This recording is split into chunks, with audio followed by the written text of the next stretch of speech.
Estimadas y estimados, muy buenos días a esta tercera y última jornada de nuestro Tax Week 2025.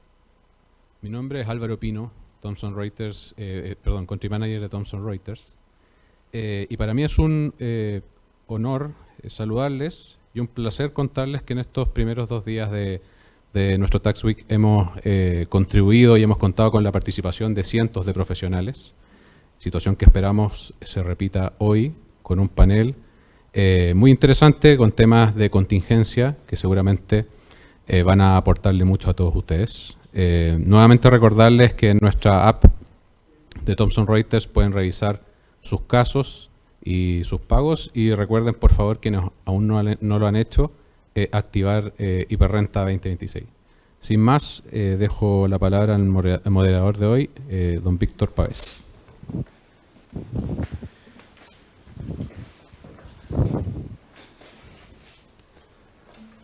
Muy buenos días a todas y todos. Sean muy bienvenidos a esta tercera jornada del Tax Week 2025 de Thomson Reuters, un evento exclusivo para clientes de Thomson Reuters que hemos preparado con especial dedicación para entregar contenido de alto valor en materia tributaria. Mi nombre es Víctor Pavés, líder de servicio de consultoría en Thomson Reuters, y hoy tengo el honor y el placer de moderar en esta jornada que se realiza vía streaming hasta aproximadamente las 11 horas. Nos acompaña un panel de expertos, como ha sido la tónica en esta semana, conformado por Juan Pizarro, presidente de la Comisión Tributaria del Colegio de Contadores. Muy bienvenido, Juan. Muchas gracias por estar acá. Muchas gracias. Y también nuestro colega contador, pero además abogado, con grandes diplomados a nivel nacional e internacional, asesor de empresas y de personas, e integrante del estudio Jaramillo, Asté y Asociado. Hoy tenemos 2 temas a tratar. Uno de ellos es el proyecto de reforma tributaria, y un segundo aspecto muy contingente, sobre todo en esta semana previa a las elecciones, que son las propuestas tributarias de los candidatos presidenciales. Sin más dilación, le doy el pase a Juan, que expondrá en primer lugar. Muchas gracias. Bueno, agradecer a Thomson Reuters esta invitación. Como Colegio de Contadores, siempre estamos dispuestos a aportar en estas materias de debate público en materia tributaria, que creemos que son muy importantes para lo que viene en el país, ¿cierto? Para poder reimpulsar el crecimiento, como casi todas las propuestas presidenciales lo tienen en sus programas, y poder establecer también una ruta en que se pueda estabilizar, diríamos, la situación fiscal que ha estado bastante delicada, y todos hemos escuchado los comentarios del déficit, el presupuesto actualmente. Entonces, la materia que vamos a revisar el día de hoy es muy importante, considerando que es un eje central en los planes económicos de las distintas candidaturas. Para comenzar, quiero presentar una mirada integral del panorama tributario, porque es importante, antes de entrar a discutir, ¿no es cierto?, o a revisar la normativa o los proyectos propiamente tal, entender cuál es el contexto en que se está dando esta discusión en materia tributaria. Lo primero, la competitividad fiscal, que es un tema muy relevante desde el punto de vista de cómo el país tiene un sistema tributario que puede ser capaz de atraer inversión, generar crecimiento, generar certeza para los inversionistas. Y acá creo que estamos al debe. Acá se ve la tendencia que ha tenido en el ranking de competitividad fiscal Chile, y hasta el último ranking mejoramos 2 escalones. Quedamos como en torno al 32 de 38 países, que no es, diríamos, muy positivo, pero en algunos impuestos, como el impuesto corporativo y los impuestos transfronterizos, ¿cierto?, toda la tributación internacional, estamos casi en los últimos lugares, y ahí creo que hay mucho que hacer y avanzar en materia tributaria.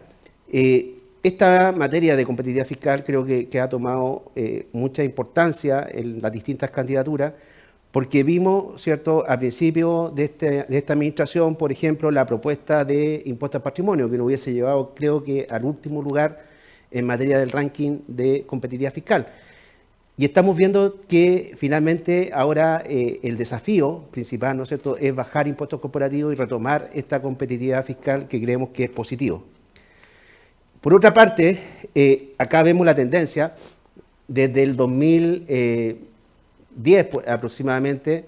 Chile comienza a bajar principalmente a nivel del ranking de impuestos corporativos. La zona verde es donde estamos bastante mejor en este ranking, que son los impuestos al consumo, donde la base de aplicación del IVA es amplia, la tasa está en el promedio de la OCDE, 19%, en los impuestos también a la propiedad, donde todavía en el país, ¿cierto?, se aplica un impuesto al patrimonio bastante menor, ¿cierto?, que podríamos circunscribirlo a las contribuciones de bienes raíces principalmente y el impuesto a la herencia,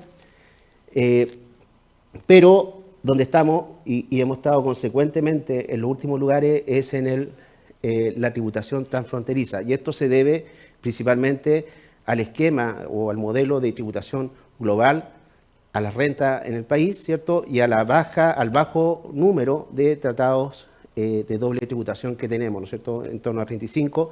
Los países más avanzados tienen sobre 90 tratados y pueden, en definitiva, neutralizar el efecto de la tributación o de la doble tributación internacional. Algunas tendencias, acá vemos los impuestos corporativos, donde Chile, en la línea roja, a partir del 2010 aproximadamente, comienza una trayectoria totalmente contraria al mundo, es decir, subir los impuestos corporativos mientras el mundo comenzó a bajar, y tratamos de igualar la tasa promedio de la OCDE, que estaba en torno a 23%, pero finalmente estamos por sobre, ¿cierto? Estamos en estos momentos 27% y la OCDE tiene 23%. Si vemos países de similar nivel de ingreso per cápita, creo que estamos muy por sobre. Estonia, por ejemplo, tiene 20%, los países también, Latvia tiene también 20%, Polonia, han ido a tasas menores al promedio de la OCDE. Entonces, acá hay un desafío relevante que está siendo acogido por las distintas candidaturas y eso es positivo. Esto también es relevante considerar, ¿cierto?, la presión fiscal equivalente, porque siempre hablamos, ¿cierto?, de que Chile está en una carga fiscal que es muy baja respecto al promedio de la OCDE, ¿cierto? Hablábamos en algún momento que Chile tenía una carga fiscal en torno al 20% y la OCDE sobre el 30%. Pero cuando revisamos las cifras en detalle y hacemos un análisis comparable, vemos que esta carga fiscal es casi muy similar a la OCDE. ¿Por qué razón? Porque las cotizaciones de pensiones del sistema previsional, la OCDE no las computa, ¿cierto?, o se computan como impuestos, y en Chile es una cotización a un sistema privado. Pero si incorporamos ese efecto, que son casi 4,6 puntos del PIB, más la última reforma de pensiones, comenzamos a equiparar la carga fiscal equivalente. Lo mismo con situaciones como el royalty, que también en la OCDE no se aplica, y si incorporamos el efecto del royalty, que son en torno a un punto del PIB, comenzamos a equiparar esta carga equivalente, ¿ya? Y es lo importante, ver cuál es la carga fiscal que hace al país más competitivo. Si a esto también incorporamos el efecto de la informalidad o la economía sumergida, que en Chile es el doble de la OCDE, claramente Chile está en una carga fiscal equivalente que es bastante similar y no hay mucho más espacio para aumentar impuestos, porque vemos que si bien existe un espacio importante a nivel de impuestos personales, donde hay casi una brecha de 5 puntos, estamos por sobre, diríamos, en el caso de los impuestos corporativos. Países como Estonia recaudan en torno a 2% del PIB y Chile está recaudando 5% del PIB. Entonces, tiene que haber un rebalance de esta carga fiscal, pero no hay mucho más espacio para impuestos. De hecho, más adelante vamos a ver que ninguna candidatura propone más impuestos, sino que atacar, por ejemplo, la evasión como medida de recaudación. Otra temática, la complejidad del sistema. Las sucesivas reformas tributarias que se han dado en esta última década han generado distintos regímenes tributarios, ¿cierto? Teníamos un solo régimen integrado y hemos pasado a distintos regímenes semi-integrados, integrados, transparentes, regímenes simplificados, nuevas reformas que proponen régimen distintos, pero finalmente, ¿qué es lo que se ha ocurrido? Que hay un sistema mucho más complejo, donde hay casi 35 regímenes. Esta es una lámina de la Fundación de Estudios Sistémicos Tributarios, que es bien gráfica respecto a esta complejidad y respecto a cómo esta complejidad tributaria finalmente lo que hace es que finalmente hace un sistema más oscuro, un sistema que va a tener más evasión, que tiene menos capacidad de generar recaudación finalmente.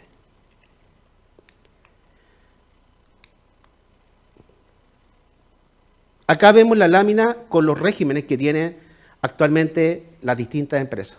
Y vemos que finalmente la conclusión es que el 62% de las empresas están en un régimen integrado, ¿ya? Y esto es bastante gráfico respecto a cuál es la opción que están tomando las empresas, a pesar de propuestas que han existido de reforma tributaria que han querido eliminar este régimen integrado, es el régimen preferente por parte de las empresas.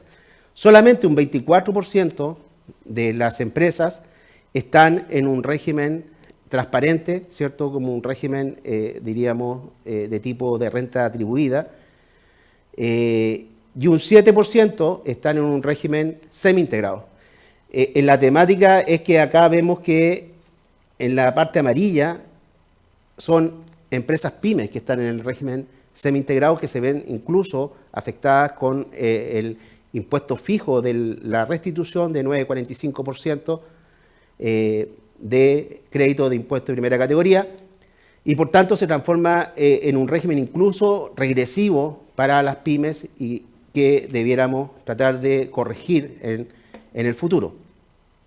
Y un 7% de empresas que aún se mantienen en un régimen de renta presunta, que es un régimen que también ha estado en discusión si se elimina o no. Creo que actualmente están las condiciones para poder llevar esto a un régimen de renta efectiva, porque hay contabilidad completa, electrónica, hay factura electrónica, hay sistemas que pueden permitir que este 7% pase a un régimen de contabilidad efectiva. También es importante mirar cómo todos estos cambios tributarios han afectado la recaudación, porque ese es el fin último, ¿cierto?, de cuando se generan estos cambios tributarios. Pero acá sorprende que finalmente uno mira esta serie histórica de recaudación fiscal que está en la estadística del Servicio de Impuesto Interno, y la recaudación fiscal está estancada prácticamente. Es decir, el año 2024 se recaudó 17,5% del Producto Interno Bruto, y el año 2011 se recaudó 17,4% del Producto Interno Bruto. Esto muestra que finalmente, si uno tuviera que sacar una conclusión en términos de los objetivos de recaudación de las reformas tributarias, ha sido un fracaso, ¿ya? Y así de gráfico, es decir, ha sido un fracaso porque finalmente, a pesar de sucesivas facultades que se han entregado en impuesto interno, aumentos de tasa, ampliación de las bases tributarias, la recaudación fiscal sigue estancada. Y esto, diríamos, ya ha sido estudiado a nivel económico, ¿cierto?, con la curva de Laffer. Es decir, hay un tema que finalmente el crecimiento es el que aporta la mayor proporción de la recaudación fiscal. Hay estudios que indican que en torno al 80% de la recaudación fiscal proviene de crecimiento económico y no precisamente de reformas tributarias. Entonces, ahí hay un punto que nos invita a reflexionar respecto al sistema tributario que queremos para nuestro país en el futuro. Otras temáticas, ¿cierto? Vimos que la última reforma tributaria se focalizó principalmente en combatir la evasión y la elusión, y a través de ese combate recaudar en torno a 1,5% del Producto Interno Bruto, que es un aumento de recaudación bastante significativo, en torno al 10% de la recaudación que existía a la fecha. Pero también vemos que ocurren situaciones que finalmente nos generan dudas respecto a la recaudación esperada de ese tipo de reforma, porque todos sabemos que se realizó un estudio de la evasión, ¿cierto?, que fue bastante criticado, cuestionado, que finalmente no se aclaró dónde se encuentra alojada la evasión. Nosotros como Colegio de Contadores fuimos bien críticos de los números, porque se hablaba de que existía una evasión del impuesto a la renta en torno al 50%, cuando Chile es uno de los países que más recauda en términos de impuestos corporativos a nivel de la OCDE, entonces era bastante inconsistente. Por tanto, estas cifras oficiales fueron bastante cuestionadas y creemos que deben estar en la base de un diagnóstico claro de lo que debe buscar nuestro sistema tributario en términos de combate a la evasión. Porque finalmente la conclusión que entregó el sistema fue que el 10% de la evasión proviene solamente del sistema diríamos, de los contribuyentes que están en el mundo informal o la economía sumergida, y el 90% de la economía formal. No obstante, países como Australia, que han hecho estudios mucho más rigurosos y específicos respecto a la evasión, muestran que la evasión proviene en torno a 40% de la economía sumergida, de la informalidad, y 60% del sector formal. ¿Por qué es importante este informe? Porque de acuerdo a este diagnóstico es donde debieran estar fijadas las medidas para poder atacar la evasión. Y creemos que acá, con justa razón, muchos critican el nivel de recaudación que esperaba, ¿no es cierto?, la Ley de Cumplimiento Tributario, porque fue realizado en base a un informe que no generó confianza y no generó consenso finalmente respecto a la dimensión de la evasión y dónde se encontraba alojada. Tanto así que el mismo Fondo Monetario Internacional indicó que esa ley de cumplimiento a lo más recaudará 1/3 de lo esperado, que es en torno a 1,5% del PIB. ¿Cuáles son los riesgos? Que esa ley de cumplimiento tributario es la principal fuente de financiamiento de la reforma de pensiones. Por tanto, si se cae esa recaudación, finalmente hay un desfinanciamiento de una política pública que va finalmente a suplir una necesidad básica de la población. Y por tanto, creo que ahí hay que ser serios respecto a cuál es la recaudación esperada y buscar mecanismos que le den certeza a esa recaudación.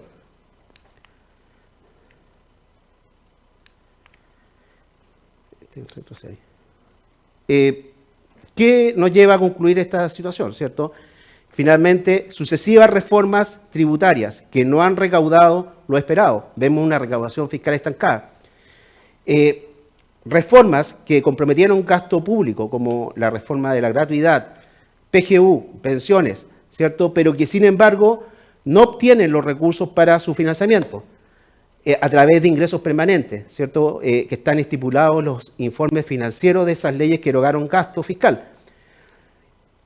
Como consecuencia, vemos que la fuente de financiamiento principal del gasto público ha sido la deuda de 10% en los mejores años, ¿cierto?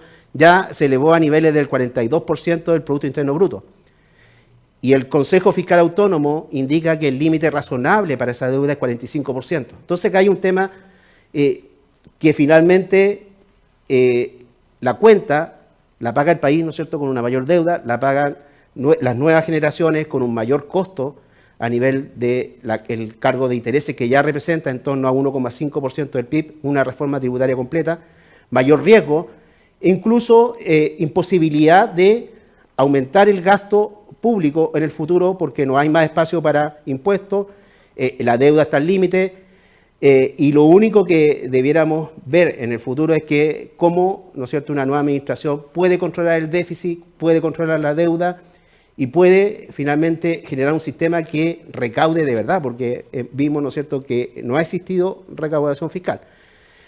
Y en el gráfico que está al lado de la deuda vemos las reservas, ¿cierto? Y acá graficado con lo que es el Fondo de Estabilización Económico-Social, que vemos que se debilitó de en torno a 18.000 millones de dólares en el 2018 y ya tenemos 3.500, es decir, 1% del Producto Interno Bruto, cuando el Fondo Monetario Internacional recomienda que debiera existir en torno a 7% del Producto Interno Bruto para cualquier contingencia de crisis externa o interna que pueda afectar el país.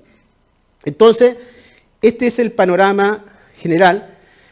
Bajo este panorama, el actual gobierno planteó un desafiante pacto fiscal que, bueno, todos tuvimos bastante esperanza de que pudiera generar un consenso de largo plazo. No obstante, se fue diluyendo en el tiempo, ¿cierto?, de proponer una reestructuración completa al sistema tributario, de proponer también mecanismos de cómo incentivar el crecimiento, la eficiencia del gasto. Finalmente quedó en una reforma a lo que es la evasión, finalmente, ¿cierto?, el combate a la evasión, donde quedamos, ¿no es cierto?, reflejados en se reflejó, ¿no es cierto?, en una recaudación esperada de 1,5% del Producto Interno Bruto, con medidas que apuntan principalmente a entregar mayores facultades a la autoridad fiscal, a perfeccionar ciertos mecanismos como los precios de transferencia, la norma general antilusiva, los mecanismos de fiscalización, entregar mayores facultades a el combate a la informalidad. No obstante, el balance también creemos que no es consistente con el diagnóstico, porque si vemos las medidas que entregó esta ley de cumplimiento tributario, 80% apuntan a combatir la evasión en el sector formal y solamente un 20% de las medidas o de la recaudación esperada apuntan a combatir la economía sumergida, que creemos que debe ser el gran desafío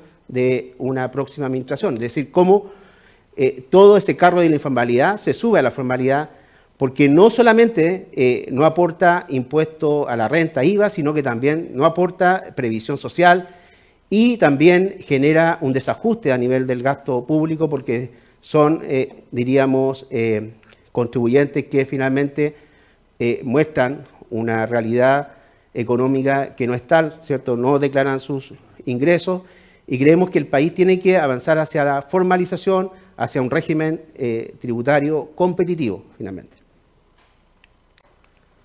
Eso por mi parte y dejo con usted a Cristian Aste, ¿cierto? Muchas gracias, Juan. Muy interesante y completa la presentación con una cantidad impresionante de datos que son reflejos, además, lo que sabemos de tu experiencia, de tu estudio, de tu análisis.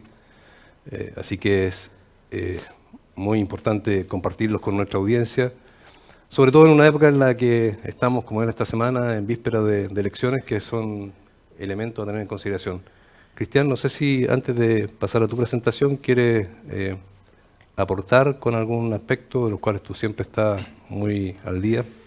No, subrayar que lo que ha marcado Juan demuestra que el voluntarismo político, si no va de la mano de la realidad y se basa en datos concretos, más que en el voluntarismo, no se traduce en resultados concretos, que son los resultados que la autoridad pretende lograr con los cambios. Desde ya la reforma del gobierno de Bachelet del 2014, que pretendía cerrar la brecha entre lo que cobraba Chile y la OCDE, que se estableció en ese proyecto, que era un 3% de diferencia, y se suponía que esa brecha se iba a cerrar con esa modificación. Al final no se logró cerrar. La recaudación que se quería obtener, que era de 3,5 puntos del PIB, no se logró, y al revés, hay economistas que han planteado que esa reforma conllevó a que Chile recaudara mucho menos. Incluso han estimado una menor recaudación de 17.000 millones de dólares, lo que equivale casi a 4 puntos del PIB.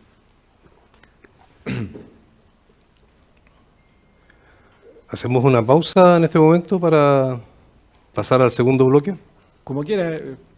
para poder cargar la presentación con la que te vas a apoyar en tu exposición, Cristian. Así Ya, que perfecto. a los que están en casa y que nos están siguiendo con mucho interés, hacemos un momento de pausa y regresamos muy pronto.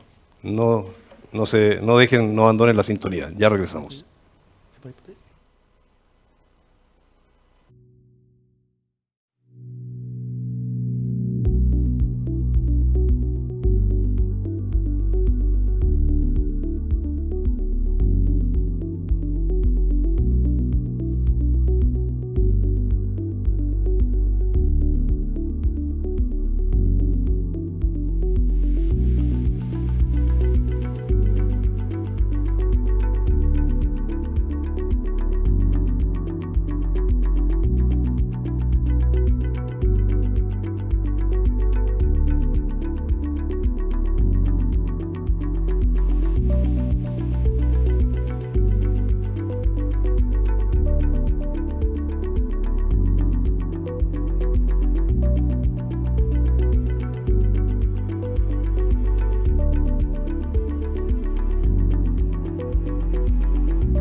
Muy buenos días. Ahora, como ya ha sido costumbre a lo largo de todo el Tax Week, anunciaremos un nuevo concurso, así que los invitamos a escanear el QR que pueden visualizar en pantalla, responden la trivia y al final del evento estaremos anunciando el ganador, así que por favor, después de la segunda charla de la jornada, no se desconecten, denos un minuto más para poder anunciar quién ha sido el ganador de la jornada.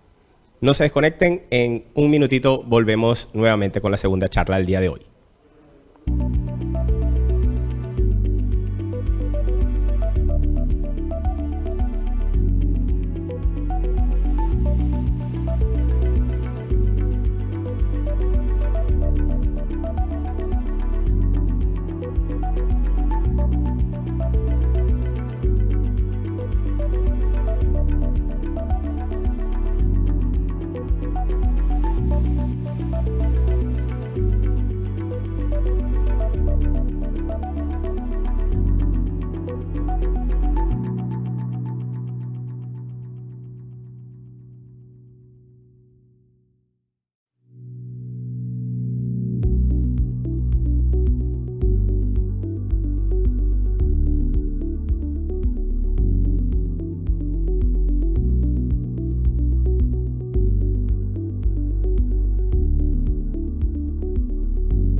Hola nuevamente, estamos de regreso. Muchas gracias por la espera.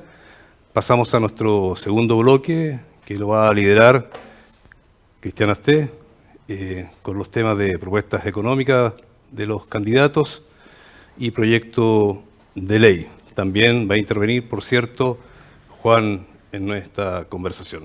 Cristian, por favor. Muchas gracias, Víctor. Bueno, para mí un gusto participar en este seminario que organiza Thomson Reuters y que tiene por objeto de informar a los miembros de esta organización tan relevante para la temática impositiva. Quiero centrarme en dos puntos. Uno que lo avanzaré de forma más rápida, que es este proyecto de ley que se contiene en el boletín 1707 del año 2005, del año 2025, y que remitió el actual gobierno y que tenía por objeto hacer nuevos cambios a la ley tributaria. Si bien este proyecto, con la salida del ministro Marcel, perdió fuerza, y de hecho el gobierno lo retiró de la tramitación, tiene incidencia porque el equipo que lo armó es el mismo equipo que seguramente va a heredar la candidata Jara en el evento que asuma ella como presidenta. Por eso considero relevante ponerlo sobre la mesa. ¿Qué es lo que planteaba este proyecto? Planteaba modificar el régimen PYME incorporando un nuevo sistema. ¿Qué significa eso? Un sistema atribuido que no iba a pagar impuestos de primera categoría y que los dueños de la empresa se le iba a atribuir la renta de la empresa para el impuesto terminal en función de la participación que cada uno de ellos tuviera en la respectiva empresa. Sin embargo, si no se acogían al sistema atribuido, el impuesto de categoría, en vez de ser un 12,5%, pasaba a ser un 20%, y si había integración, 100%, es decir, el impuesto pagado por la empresa era crédito contra el impuesto terminal de los dueños. Esto complicaba a las pymes porque el impuesto efectivo que pagan los dueños de pymes es mucho menor que el 20% que se planteaba en el proyecto. Otra modificación relevante era respecto del monotributo. ¿Qué significa el monotributo? Era un impuesto para determinados contribuyentes que el ingreso anual no excediera de 300 unidades de fomento. La idea de este monotributo era beneficiar a las MIPYME, que son empresas que tienen pocos ingresos, al punto de que los ingresos anuales de su operación no excediera 300 UF, o sea, estamos hablando de más o menos 12 millones de pesos, considerando los 3 últimos ejercicios. Esas empresas iban a pagar 0,5 unidades tributarias mensuales en carácter de único y sustitutivo del impuesto a la renta y el IVA. Ahí el pero que se planteaba era que estas empresas, si tenían ese nivel de venta, porque ingreso, no margen, en realidad no iban a pagar ningún impuesto porque con 300 UF, pensemos un margen de un 30%, significa 90 UF en un año, y 90 UF en un año no paga impuesto terminal. Otra modificación era a la renta presunta, que querían reducir el número de contribuyentes acogidos al régimen de renta presunta, reduciendo significativamente los márgenes. Es decir, el capital para poder acogerse para todos era 4.800 UF, circunstancia que para el transporte, para la minería y para la agricultura los montos son significativamente más altos hoy, y además del punto de vista de los ingresos se redujo a 2.400 o se quería reducir a 2.400 UF, en circunstancia también de que los agricultores hasta 9.000 UF de ingresos pueden acogerse al régimen de renta presunta, el transportista hasta 5.000 UF y la minería de 17.000 UF. Y el otro cambio, que querían incorporar una tasa intermedia entre el 35 y el 40%, con una tasa del 38%. Esa es más o menos la idea basales Perdón.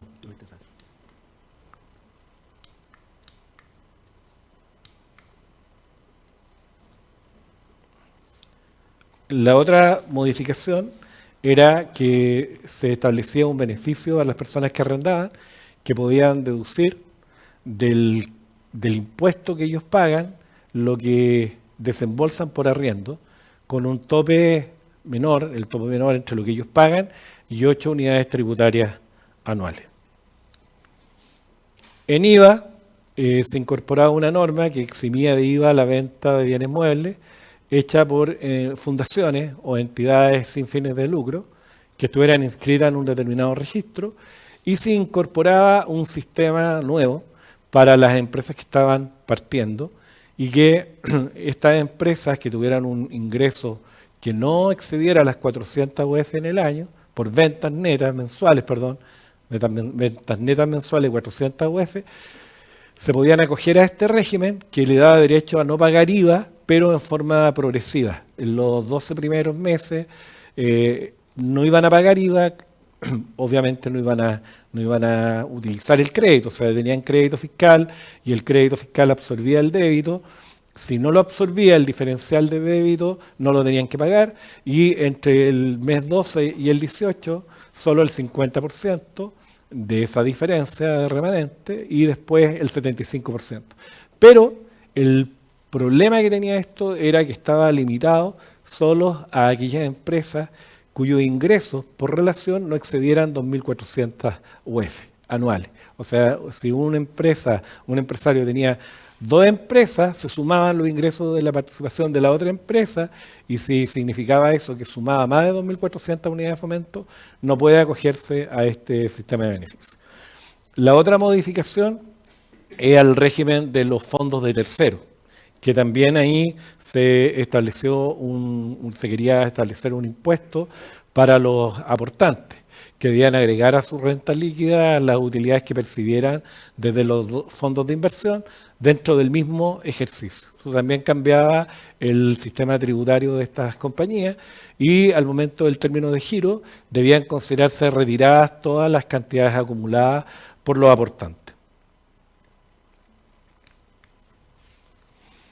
En herencia y donaciones también se pretendían cambios, básicamente con el objeto de que la valoración de los bienes sobre los cuales se aplica el impuesto de herencia y donaciones se ajustara a valores de mercado.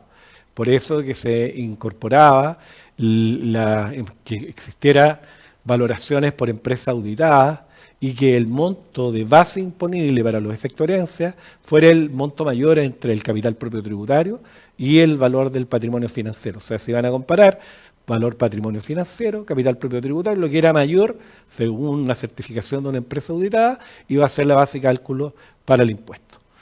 Y se permitía también diferir el pago se pretendía también diferir el pago de impuesto a la herencia hasta en 3 cuotas iguales, pagaderas anualmente.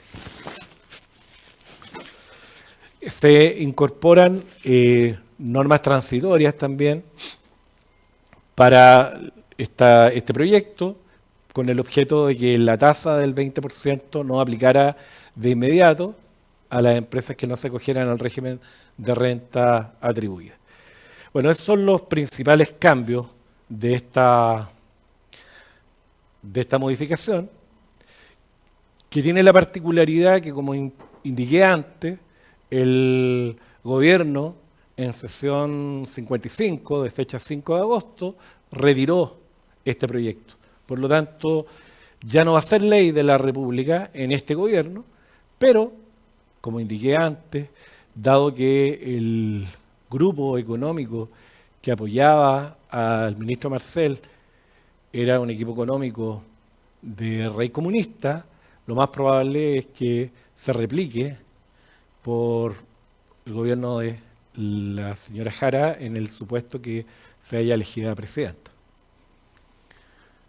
Dicho lo anterior, creo de rigor, antes de avanzar y centrarme en lo que son las propuestas de los candidatos que están postulando al sillón de O'Higgins, hacer hincapié en lo siguiente, que es algo que se olvida y que es importante remarcar. El crecimiento económico no es algo que surja espontáneamente. El crecimiento económico va precedido de ciertos supuestos que son determinantes. Desde ya, para que haya crecimiento económico tiene que haber necesariamente estabilidad institucional y normativa. Porque si, como indicaba Juan delante, hay cambios sucesivos en la normativa, evidentemente que eso no genera certeza al contribuyente que invierte, que pone en riesgo su capital.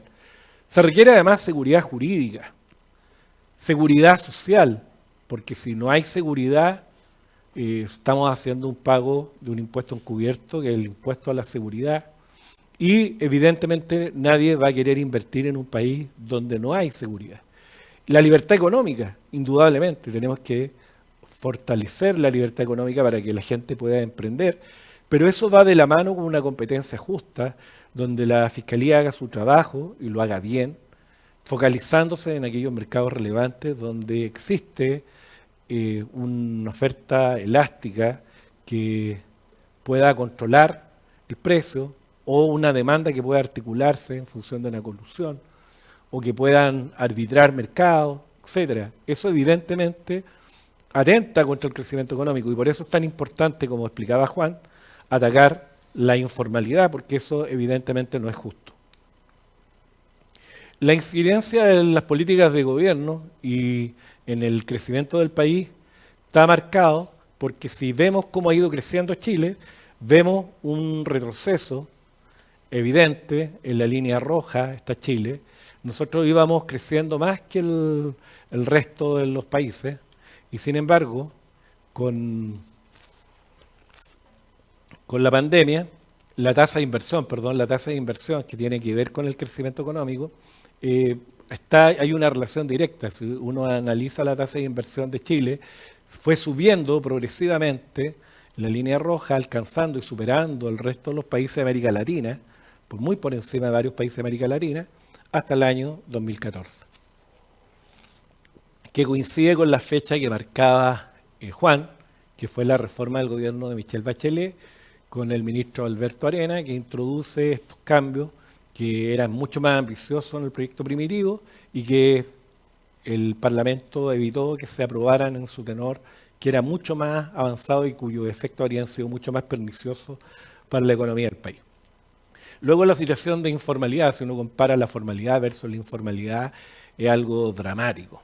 La cantidad de informales en marketplace, en redes sociales, a través del mercado internacional, etcétera, es un tema.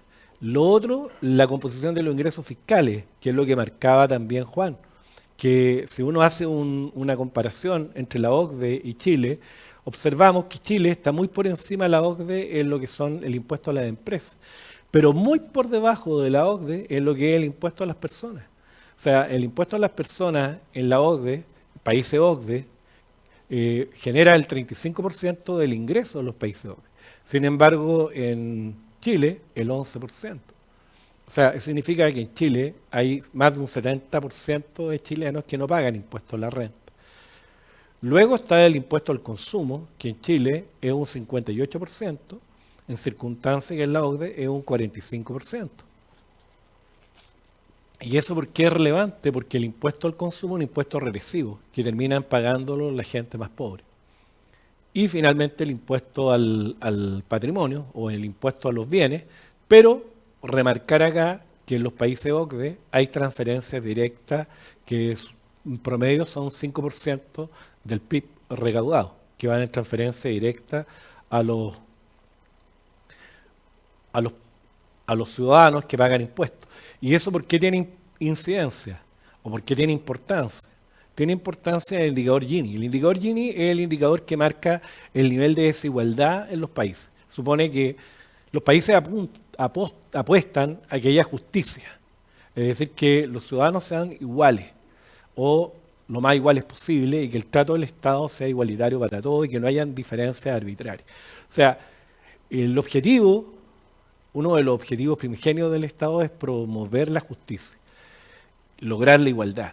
Y para lograr la igualdad, dado que no todos tienen la misma capacidad contributiva, esa igualdad se logra a través de impuestos o transferencias directas. Impuestos cobrándole a los que tienen más y transferencias directas asignándole la plata que está recaudada a los que tienen menos. Esa es la forma de evitar estos niveles de desigualdad que provocan injusticia. Y la injusticia genera roces sociales, genera falta de cohesión, provoca problemas, etc. Entonces tenemos que apuntar a que haya igualdad, pero hay que hacerlo de forma inteligente. Los impuestos en la OCDE reducen 3 centésimas el índice Gini y las transferencias directas 13 puntos. En cambio, en Chile, los impuestos 1 punto y las transferencias directas 2 puntos. ¿Eso qué significa? Significa que estamos haciendo muy mal la pega, porque hay otros países, si uno ve el punto de arriba de ese gráfico de ese cuadro que es tan determinante, los países todos parten con un nivel de desigualdad más o menos alto. No es solo Chile el que haya desigualdad. Todos los países tienen desigualdad. Países ricos y países pobres. Siempre hay personas que concentran la riqueza. Eso es una cuestión que siempre ha sido así, históricamente. Ahora, para resolver ese problema, es decir, transferirle a los que menos tienen, están los impuestos y las transferencias directas.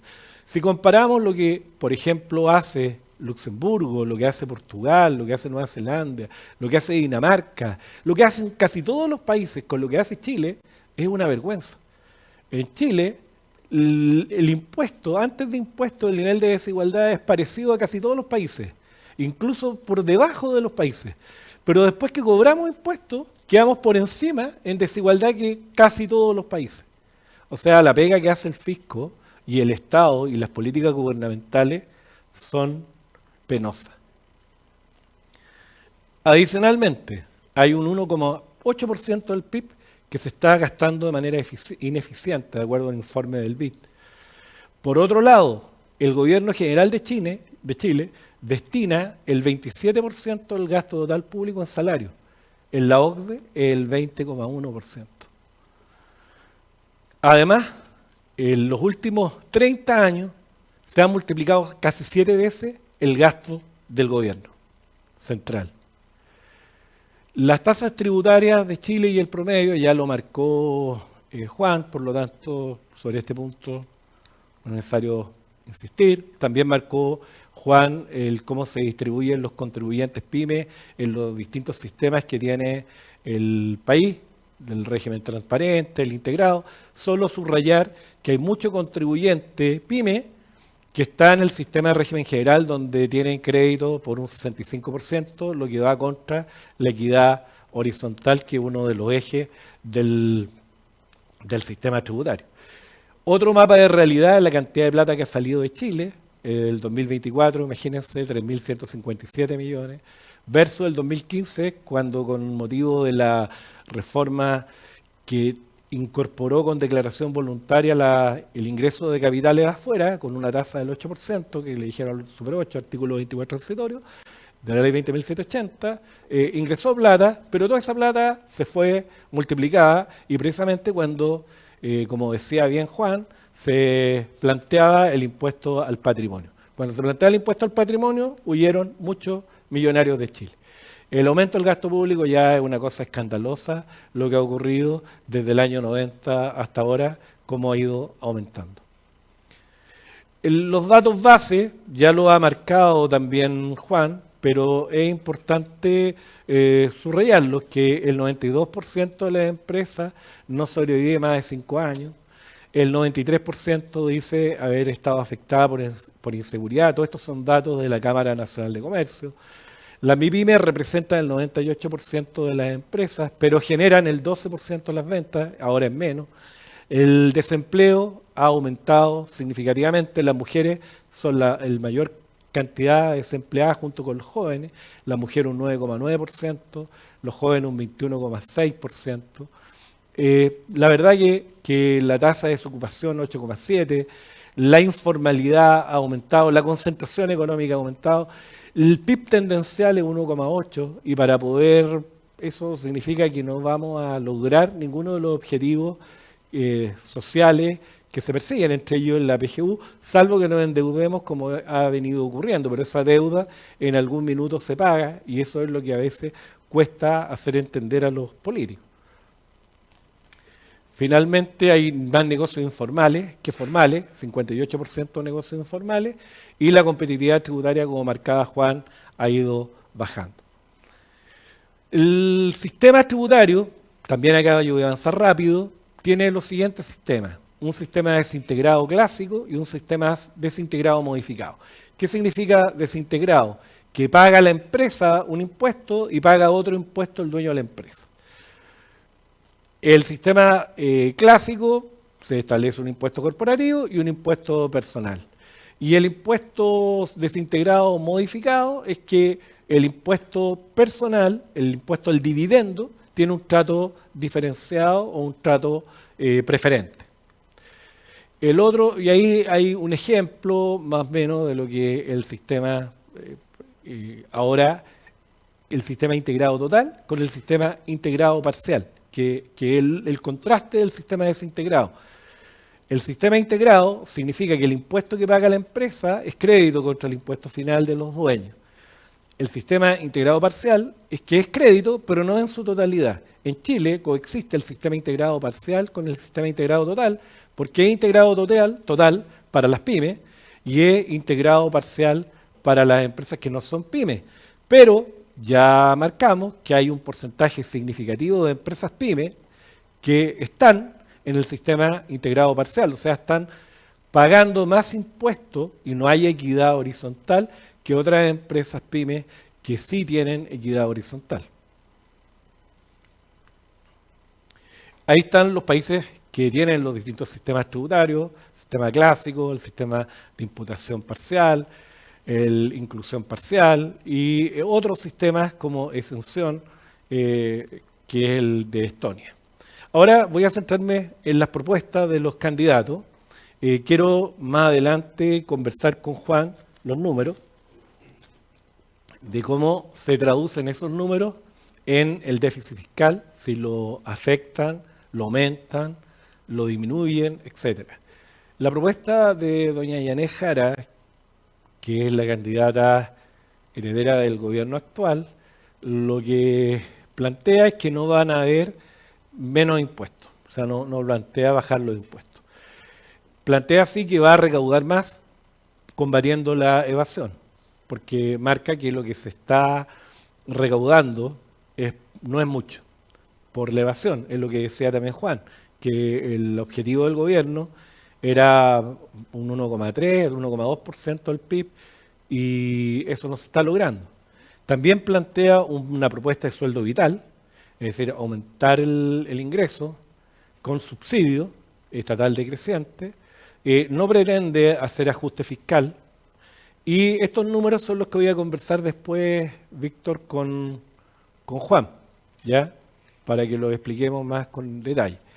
Ella plantea hacer un acuerdo nacional de manera conjunta, complementaria, donde sea inclusivo, un crecimiento inclusivo, sostenido.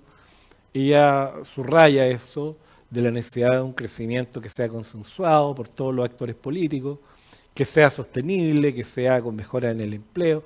Es decir, son muy buenas intenciones las que tiene la señora Jara. Plantea una sala cuna universal, que es un gran problema que tienen las mujeres, porque como sabemos, no todas tienen el beneficio de la sala cuna. Ella plantea una sala cuna universal, un ingreso vital de 750.000 pesos, una negociación multinivel. Es decir, son muy buenas propuestas o objetivos, pero el problema es cómo lo hacemos para financiar, porque un ingreso vital de 750, uno podría decir, ¿por qué no 1 millón de pesos? Cuando asume el gobierno de Gabriel Boric, el sueldo mínimo en su equivalente en dólar estaba en $530. Cuando termina, cuando asume $570 y cuando termina $530. Entonces, la verdad que puede nominalmente aumentar, pero por razones de inflación y por razones de tipo de cambio, el valor real del dinero no es tal. Entonces, las buenas intenciones, todos tenemos buenas intenciones, el punto es cómo logramos que esas buenas intenciones se puedan financiar. Luego está la propuesta del señor Kast, José Antonio Kast, que él plantea una baja de impuestos de un 27% que ahora a un 23%. Quiere llevar esa tasa aún más baja, a un 20%, pero para aquellos que se comprometan al empleo formal. Considera que bajo su gobierno el país va a crecer un punto adicional y además él sí plantea un ajuste al gasto de 6.000 millones de dólares por año. Los números los vamos a ver después de nuevo con Juan.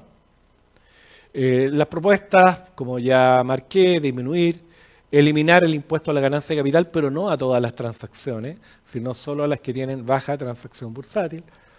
Repondrá la integración tributaria, quiere replicar el decreto ley 600, que es un estatuto de inversión que los que invertían en Chile contrataban con el Estado chileno y les daba inmutabilidad hasta normativa.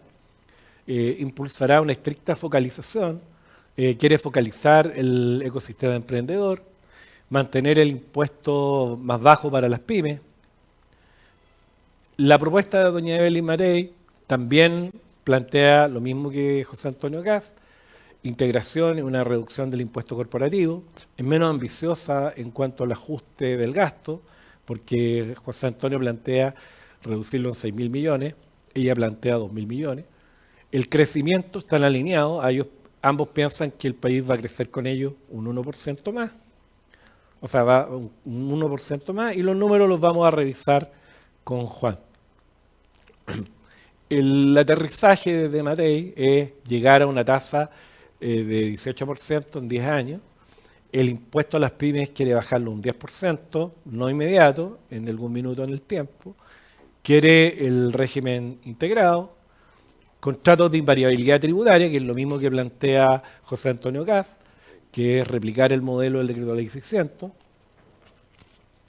Crear el pase PYME, que es un permiso provisorio de un año, para que las empresas puedan iniciar operaciones de forma inmediata, simplificar trámites, porque ese es otro punto que todos están conteste, en que emprender es muy difícil, se sujeta a muchas trabas burocráticas, muchas autorizaciones, muchos permisos, y la idea es hacer eso más fácil.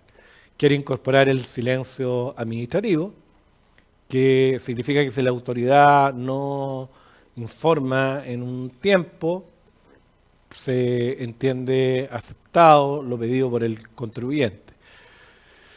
Quiere incorporar un ingreso negativo, impuesto negativo, que es una transferencia directa, que es lo mismo que está pensando también la gente de Kast, que es reconocerle un ingreso a todos y sumarlo a la base imponible, y eso va a significar que en algunos casos se neutralice el efecto y en otros se produzca una devolución. Y quiere incentivar el acceso a vivienda, redefiniendo lo que es la vivienda de interés público hasta los 4.500 UF. Bueno, aquí estamos con el candidato Kaiser, don Johannes, que es el más ambicioso de todos y el que plantea objetivos que son más radicales. Porque desde ya lo que él dice es que la utilidad quiere volver a lo que era antes y que en forma consistente, si comparamos el ingreso per cápita con lo que fue el FUT, que el FUT es el Fondo de Utilidades Tributables, que algunos tributaristas recuerdan que mientras la utilidad no fuera retirada no pagaba impuestos.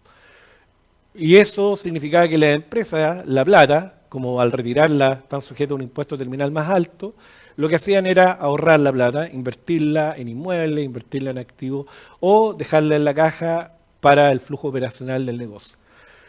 Eso permitió que Chile creciera exponencialmente y permitió también que el ingreso per cápita del chileno también creciera exponencialmente, porque pasamos de $3.000 y llegamos a $24.000, $23.000.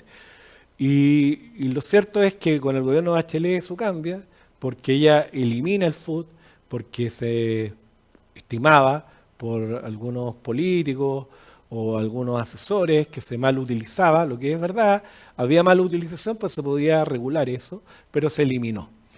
Y lo que plantea el candidato Kaiser es volver a reponer esto, establecer un impuesto por el impuesto a salida, que es lo mismo que Estonia, que grava el retiro de los flujos con una tasa única del 15%, un impuesto integrado, donde el impuesto que paga la empresa sea crédito, depreciación instantánea, voluntaria, obviamente, incentivo al capital propio. Este es otro punto relevante, que es una idea muy interesante, que es si el dueño de la empresa, en vez de endeudarse, él pone la plata, pueda reducir el interés que habría pagado al banco y que se lo debe pagar a él. Porque es un incentivo a que en vez de recurrir a la banca a endeudarse, creen su propio emprendimiento y ponen su propia plata.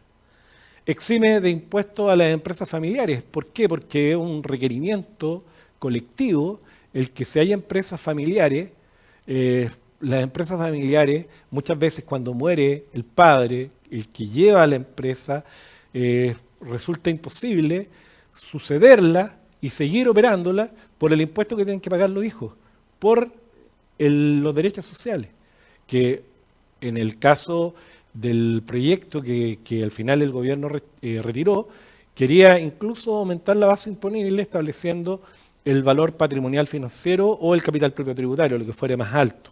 Entonces, lo que plantea este candidato es decir, oye, que no paguen impuestos las empresas familiares y si se vende, el costo es cero y ahí van a pagar impuestos los dueños. Otra propuesta, elimina el impuesto territorial, que ustedes lo han escuchado, elimina el IVA a los servicios profesionales, reduce los tramos en el impuesto único de segunda categoría y global complementario y hace que la gente pague impuestos, todos paguemos.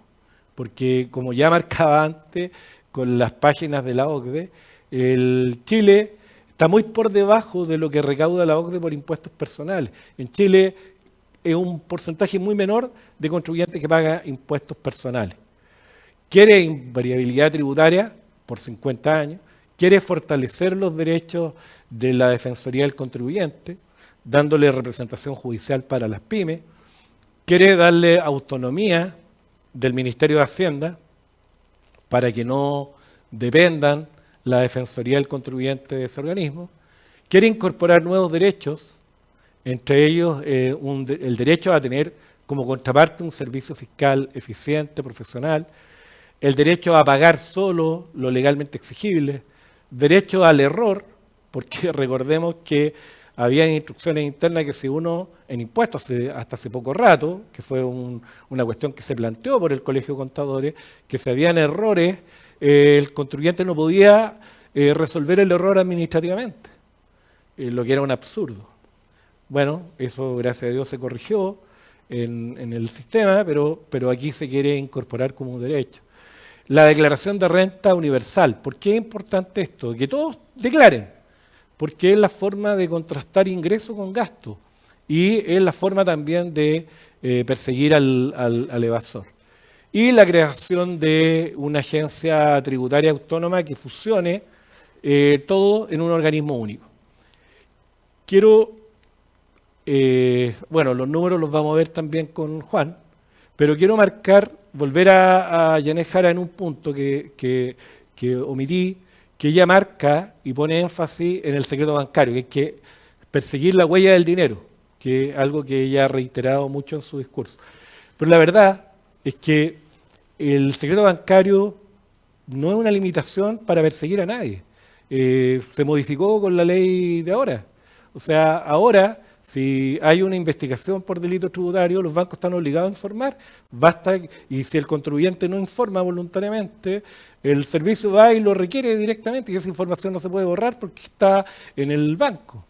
Y cuando hay investigaciones, como el caso de ahora, el caso de Ibanco, que es de público conocimiento, el caso de la muñeca bielorrusa, donde hubo movimientos irregulares, la Fiscalía accedió a las cuentas bancarias. sea, y los jueces dan acceso a las cuentas bancarias. Entonces, no hay ningún impedimento para que los órganos públicos hagan su trabajo.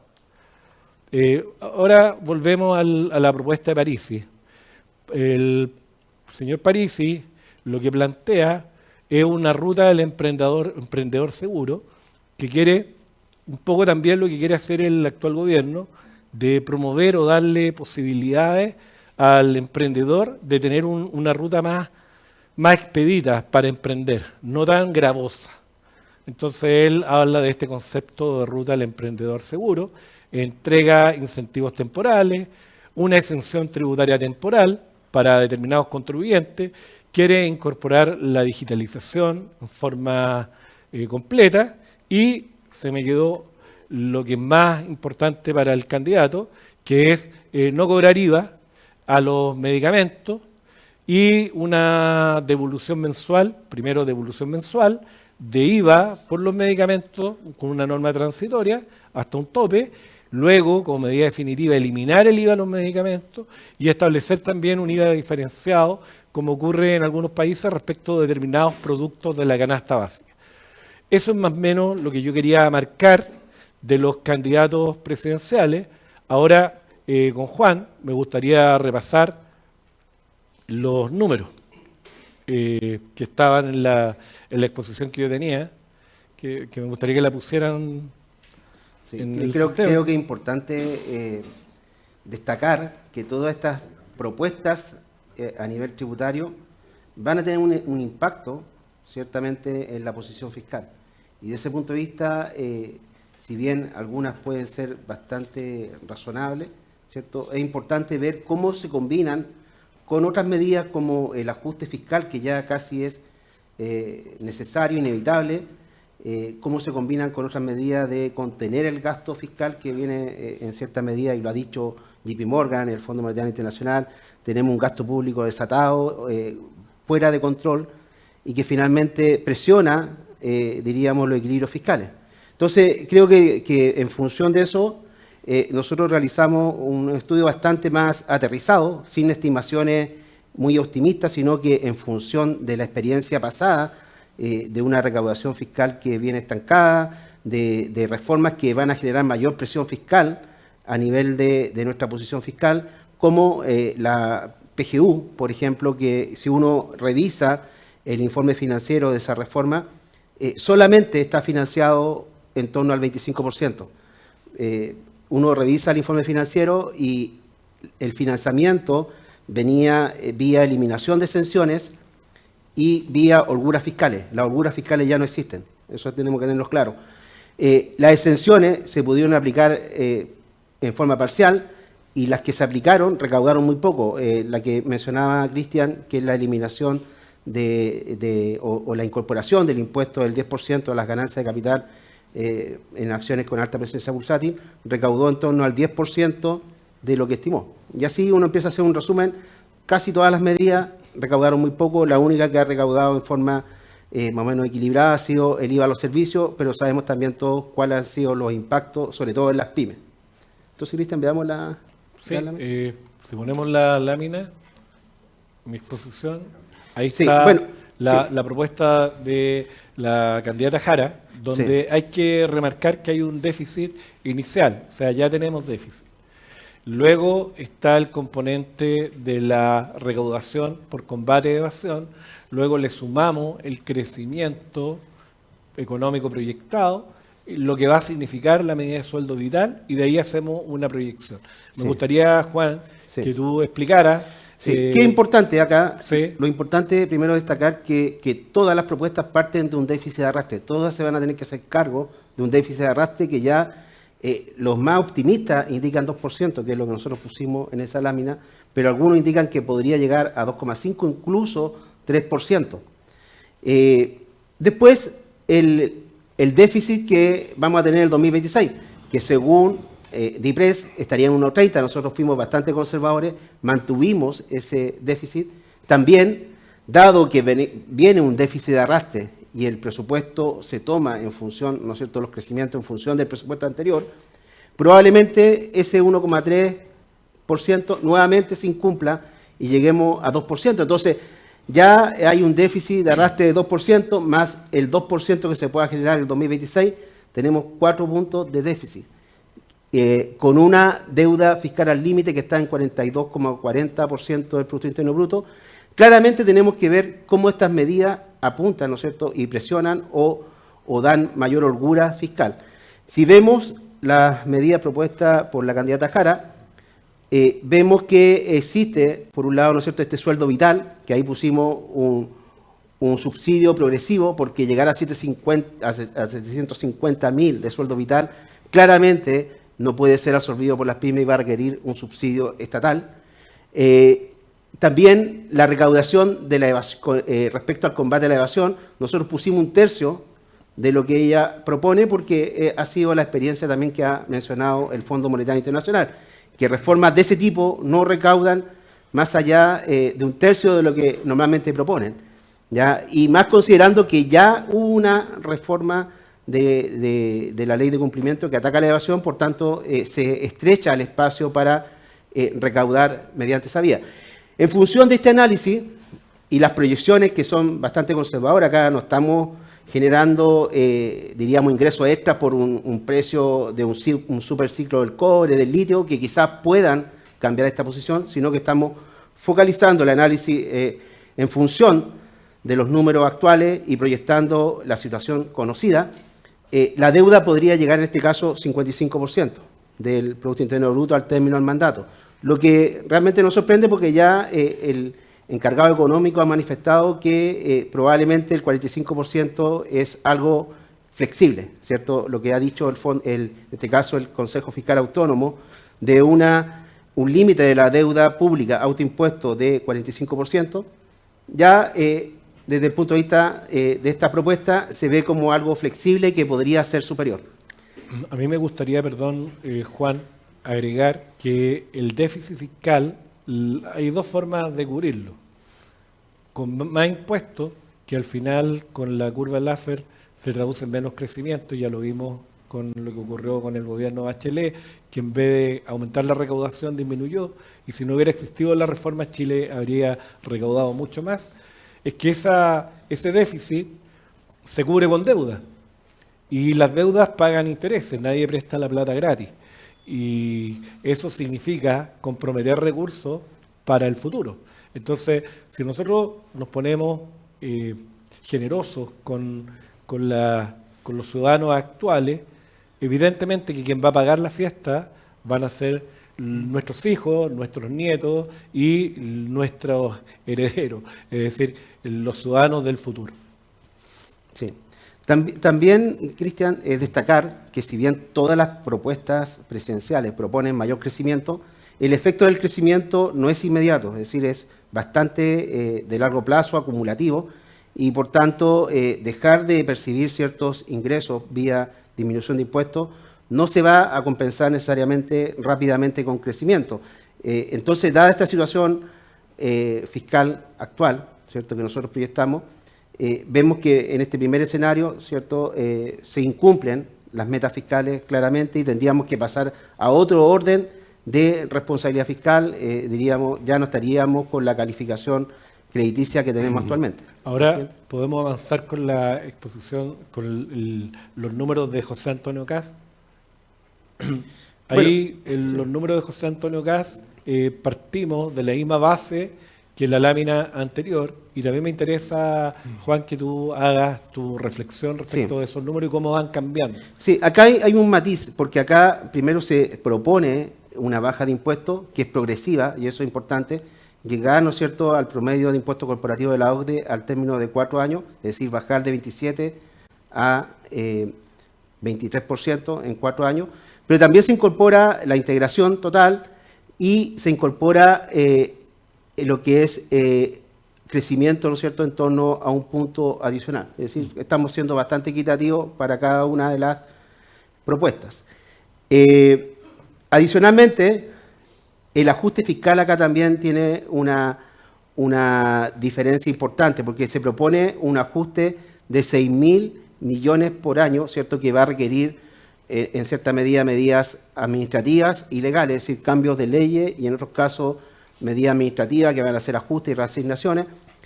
Y al término de los 4 años el ajuste sería 21.000 millones de dólares. ¿Ya? Es un ajuste un poco más, diríamos, osado que lo que proponen otras candidaturas, pero bajo ese escenario vemos que se lograría contener la deuda en torno al 40%, que es algo positivo. Como les digo, los impactos en el crecimiento es otra temática que hay que analizar, pero son, diríamos, tienen una mayor incertidumbre respecto a su impacto en el corto plazo. Probablemente, ¿cierto?, los efectos a nivel de la posición fiscal son acumulativos y los podemos ver en el largo plazo, como fueron las 2 décadas en que Chile creció en forma importante y logró acumular reservas, equilibrar sus cuentas fiscales. Pero acá tenemos ciertas variables que queremos visualizar, cómo, ¿no es cierto?, mover, bajar impuestos corporativos, cómo esto se combina con un necesario, o tiene que ser combinado con un necesario ajuste fiscal, si por otra parte no se proponen aumentar los impuestos. Sí. Avancemos ahora con la propuesta de Evelyn Matei para también pasarla por el mismo filtro de las otras candidaturas, haciendo ficción, porque evidentemente que la economía funciona con variables que no son controladas. Como decía Juan, puede incrementarse radicalmente el precio del cobre o descubrir un mineral nuevo, los minerales raros, el cobalto, etcétera, y nos puede cambiar el escenario, pero sobre la base de lo que hay, lo que se hizo fue trabajar con esos números e ir haciendo los ajustes para ver cómo quedamos al final. Sí. Bueno, este escenario, bajo los mismos parámetros, es decir, el déficit inicial, la deuda inicial, incorporando las medidas, vemos que finalmente la rebaja de impuestos, la integración y el crecimiento, que logra compensar en forma mínima la baja de impuestos, porque el crecimiento aporta en torno a 500, un punto de crecimiento, según la Comisión Marfan, en torno a 540 millones de dólares de mayor recaudación. Ahí pusimos 0,17. Pero acá hay un tema, que el ajuste que propone la candidatura de Matei son 2.000 millones de dólares por año, ¿ya? Llegar a 8.000 millones el año 2029. Bajo este ajuste, primero, tenemos un déficit de 6.000 millones aproximados que tenemos que cubrir. Todo indica que el presupuesto va a tener que ser reformulado y no existiría 1,30% de déficit el 2026, probablemente va a ser mayor. Por tanto, 2.000 millones el primer año se diluyen solamente con la baja de impuestos que la candidatura de Matei propone como una baja de impuestos inmediata del 27 al 23%. Y sucesivamente vemos que no logra estabilizar el déficit bajo este escenario conservador y la deuda llegaría en torno al 50%. Es decir, si no hay alguna situación extraordinaria, como comentaba Cristian, de un precio extraordinario del litio, como en algún momento ocurrió en este gobierno, ¿cierto? Y se echó mano en torno a 5.000 millones de dólares, que si no estaríamos hablando de cifras de déficit en torno al 4% o más, incluso acumulado. Creo que la situación fiscal no mejoraría bajo este escenario y tendríamos que el primer año ya se estaría incumpliendo el límite de la deuda de 45%. Sí. Entonces, a mí me gustaría enfatizar, Juan, que si comparamos estas 3 propuestas, de ahí vamos a las 2 que faltan, observamos que propuesta Matei es un 10% menos, más o menos, de deuda pública fiscal que la candidata Jara, pero un 25% más de lo que plantea el candidato Kast. O sea, candidato Kast llegamos a una deuda pública y déficit acumulado un 40% versus un 50%. O sea, estamos hablando casi un 25% de diferencia. Y con la candidata Jara, evidentemente la diferencia es aún mayor. Ahora podemos avanzar con el candidato Kaiser. sí.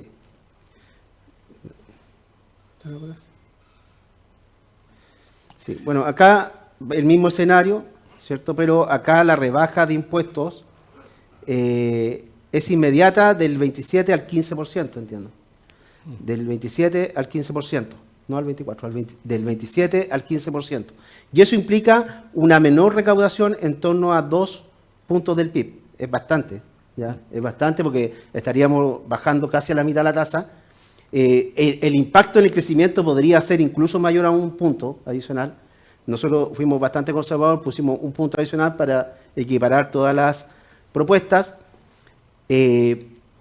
Estaríamos volviendo, diríamos, a una situación antes del 2014. No obstante, acá esta candidatura propone el ajuste fiscal de inmediato 15.000 millones de dólares. Es decir, de una sola vez y al inicio 15.000 millones de dólares, y eso logra equilibrar también, diríamos, las cuentas fiscales en este periodo de 4 años, producto de que, si bien es más agresivo en la baja de impuestos, en la integración, llegar a un sistema, diríamos, de los más competitivos del mundo, muy similar al de Estonia, esa baja, ¿cierto?, en la recaudación lo logra compensar con un ajuste inmediato a nivel fiscal, que creo que ahí está el gran desafío de cómo se va a lograr ese ajuste con leyes, con medidas administrativas. Pero si se mantiene ese control del gasto a nivel de 4 años, lograría tener una situación muy similar a la de CAS. Sí, con la diferencia de que con la modificación tan radical que plantea en el tema tributario, necesariamente, porque se va a dar la lógica inversa, va a haber más crecimiento económico, indudablemente, porque sí, las empresas van a querer venir a un sistema donde va a haber un régimen, un impuesto corporativo más bajo, con una integración, como el sistema de Estonia, y Estonia creció exponencialmente. Entonces, ahí no está puesto el mayor crecimiento, a todos le pusimos un 1% adicional. Yo creo que bajo este esquema se crece mucho más y por lo tanto veo que estos números son los más competitivos, pero la condición es que se pueda lograr el ajuste. Y el problema ese es el gran desafío, porque es un ajuste significativo. Ahora, si vamos a los números del BID, hay 5.800 millones de dólares en programas mal diseñados, que es un informe antiguo. Hay un trabajo de Felipe Larraín, exministro de Hacienda del Piñera, que incluso esto lo multiplicó varias veces. Por lo tanto, ahí hay un espacio para revisar en qué se está gastando la plata pública.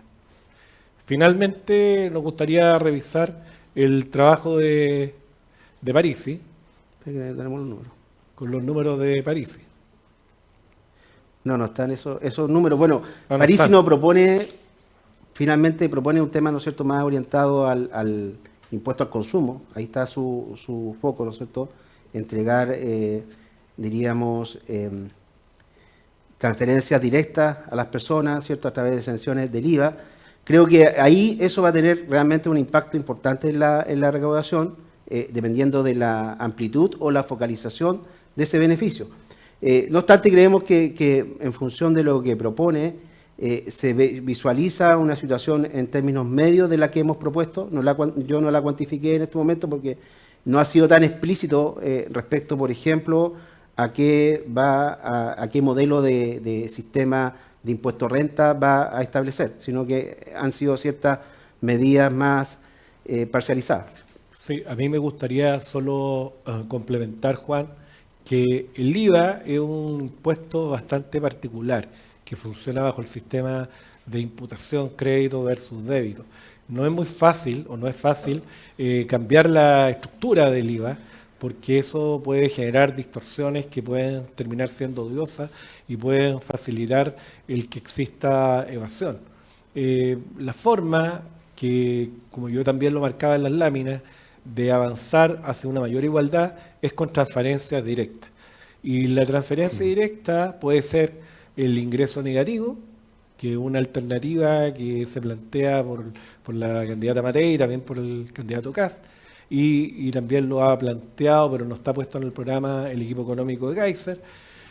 Transferencia directa, avanzar hacia allá, transferencia directa, lo que se conoce también como democracia tributaria, y la devolución del IVA, que es una cosa distinta, que devolver el IVA a los deciles más bajos, que es una propuesta que trabajamos también en su minuto con Jorge Claro, un destacado economista, empresario, que le interesa harto el tema tributario y ha planteado varias veces soluciones en ese ámbito. De hecho, fue el articulador de la factura electrónica y la boleta electrónica que tan buen resultado dio al país. Así que, no sé, a disposición para que nos puedan hacer las preguntas de rigor y muchas gracias por la invitación. Juan, Cristian, muchas gracias a ustedes por la brillante exposición.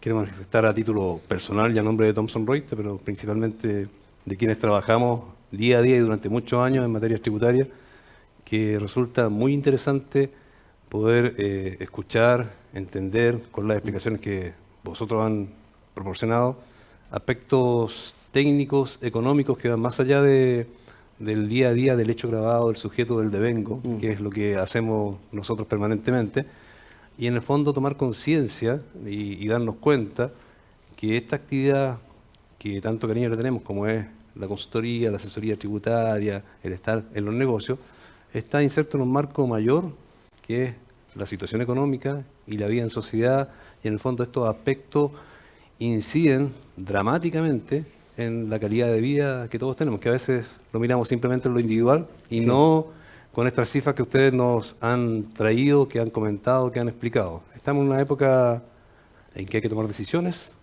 cada cual tiene que estar informado, y precisamente eso es lo que tuvimos en consideración cuando pensamos en este módulo que cierra este Tax Week, de no solo hablar de aspectos técnicos tributarios, sino que también a partir de especialistas, como son ustedes reconocidos, llevar estos aspectos económicos que finalmente afectan la vida de todos.